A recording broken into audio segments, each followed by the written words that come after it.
Comilla Times TV.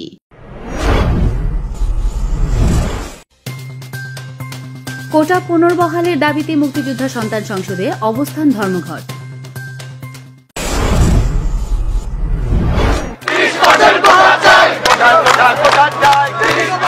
কোটা পুনর্বহাল সহ 7 দফা দাবিতে বাংলাদেশ সচিবালয়ের পশ্চিম গেটে অবস্থান কর্মসূচি পালন করেছে বাংলাদেশ মুক্তিযোদ্ধা সন্তান সংসদ।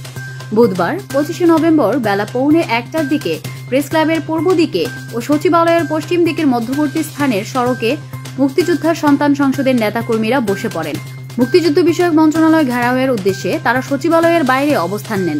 অবস্থান কর্মসূচিতে বক্তারা বলেন, সারা দেশে মুক্তিযোদ্ধা ও তাদের পরিবারের সদস্যরা নীরব অত্যাচার ও নির্যাতনের শিকার হচ্ছেন। বক্তারা এসব ঘটনার বিচারের দাবি জানান। মুক্তিযোদ্ধা সন্তান সংসদের 7 দফার মধ্যে অন্যতম হল সরকারি সহ সব পদে মুক্তিযোদ্ধা কোটা পুনর্বহাল করতে হবে, সাংবিধানিক স্বীকৃতি ও মুক্তিযোদ্ধা পরিবার সুরক্ষা আইন পাশ করতে হবে, মুজিব কোটের পবিত্রতা রক্ষায় সিনেমা, সিরিয়াল ও নাটকে মন্দ চরিত্রে মুজিব কোট পরে অভিনয় করা নিষিদ্ধ করে আইন পাশ করতে হবে, হাসপাতাল, সরকারি অফিস, বিমানবন্দর সহ সব ক্ষেত্রে মুক্তিযোদ্ধাদের ভিআইপি মর্যাদা দিতে হবে।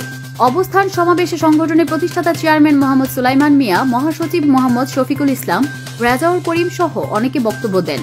মানববন্ধনে প্রধান অতিথির বক্তব্যে সংগঠনের চেয়ারম্যান মোহাম্মদ সুলাইমান মিয়া বলেন, রাজাকার, আলবদর ও আল শামসের বংশধররা এখনো সক্রিয়। তারাই কোটা বাতিলের দাবিতে আন্দোলন করে। এই রাজাকারদের সন্তানদের এদেশে থাকার কোনো অধিকার নেই, তাদের পাকিস্তানে পাঠিয়ে দিতে হবে। তিনি মুক্তিযোদ্ধা সন্তান সংসদের 7 দফা মেনে নিতে সরকারের প্রতি জোর দাবি জানান। আমরা করোনার পরে আবার নতুন করে সারা বাংলাদেশের মুক্তিযোদ্ধা সন্তানদের সংঘবদ্ধ করার কাজ শুরু করেছি। এটা তার প্রাথমিক একটা নজির। আমরা এইভাবেই সারা বাংলাদেশে প্রত্যেকটা থানায়, প্রত্যেকটা উপজেলায়, প্রত্যেকটা জেলায়, বিভাগ থেকে শুরু করে প্রত্যেকটা মহল্লায় বাংলাদেশ মুক্তিযোদ্ধা সন্তান সংসদের ব্যানারে কমিটি হচ্ছে এবং হবে। আমরা চাচ্ছি আগামী দিনে এই ঢাকায় লাখ লাখ মুক্তিযোদ্ধা সন্তান নাতি উপস্থিত হবে, এটা আমি আশা করতেছি এবং কাজ এগিয়েও চলছে আমাদের। এখন আমাদের যে মূল দাবি নিয়ে আমরা আপনাদের কাছে হাজির হয়েছি, তার মধ্যে কোঠা বিষয়টা খুব জটিল একটা বিষয়। কোঠা নিয়ে মাননীয় প্রধানমন্ত্রী বিব্রত বোধ করে, সরকারও বিব্রত বোধ করে। আমরা বাংলাদেশ মুক্তিযোদ্ধা সন্তান সংসদ সেই বিভ্রান্তি দূর করার লক্ষ্যে আর সেই কোঠার বিষয়ে আমরা কিছুটা শীতলতা আনছি। কেন আনছি? কোঠা শুধু মুক্তিযোদ্ধা সন্তানদের না, কথা সত্য সারা বাংলাদেশের মানুষ। এখন কিছু কোঠা মুক্তিযোদ্ধাদের নামে থাকতে হবে। চেতনা বাস্তবায়ন এবং দুর্নীতিমুক্ত বাংলাদেশ করতে চাইলে, প্রশাসন করতে চাইলে কোঠার অবশ্যই প্রয়োজন আছে। সেটা 30% থাকতে হবে এমন কোনো কথা নয়, কিন্তু সম্মানজনক কোঠা থাকতে হবে এবং সেটা পিয়ন চৌকিদার থেকে সচিব পর্যায় পর্যন্ত থাকতে হবে।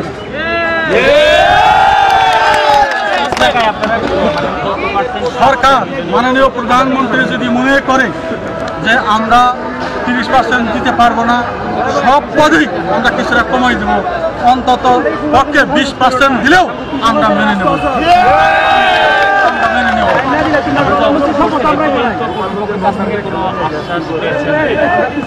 কর্তৃপক্ষের কাছ থেকে আশ্বাস পেয়েছি, কিন্তু আসলে এতদিনে আমরা যতগুলো আন্দোলন করেছি, লোক সমাগম বা যে কোনো দাবি আদায় করতে গেলে মানুষের জনপ্রিয়তা লাগে এবং ব্যাপক সমর্থনের প্রয়োজন হয়। আমরা এখন ব্যাপক সমর্থন নিয়ে এগিয়ে যাচ্ছি। আগামী দিনে আমাদের দাবি আদায় হবেই। দাবি আদায় না হওয়া পর্যন্ত বাংলাদেশ মুক্তিযোদ্ধা সন্তান সংসদ আন্দোলন চালিয়ে যাবে, রাজপথ ছাড়বে না। শুধু এখানে নয়, সারা বাংলাদেশ জেলা উপজেলা থেকে শুরু করে সারা বাংলাদেশ মহল্লায় আমরা বাংলাদেশ যখন আমরা এখান থেকে ঘোষণা দিব আজকে বাংলাদেশের সমস্ত স্তর বন্ধ হয়ে যাবে, আমি সেই পর্যায়ে চলে যাচ্ছি। আর একটা দুঃখের বিষয় আছে, সারা বাংলাদেশে মুক্তিযোদ্ধা পরিবারের উপর একটা নীরব অত্যাচার শুরু হয়ে গেছে। সেই অত্যাচার বিরুদ্ধেও আমরা এখানে বলেছি।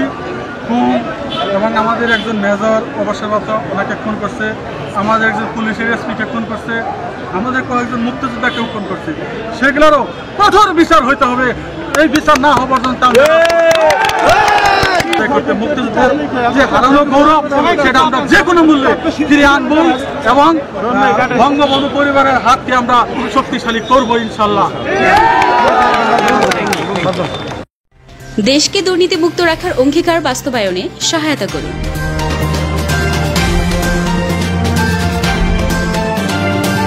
Comilla Times TV.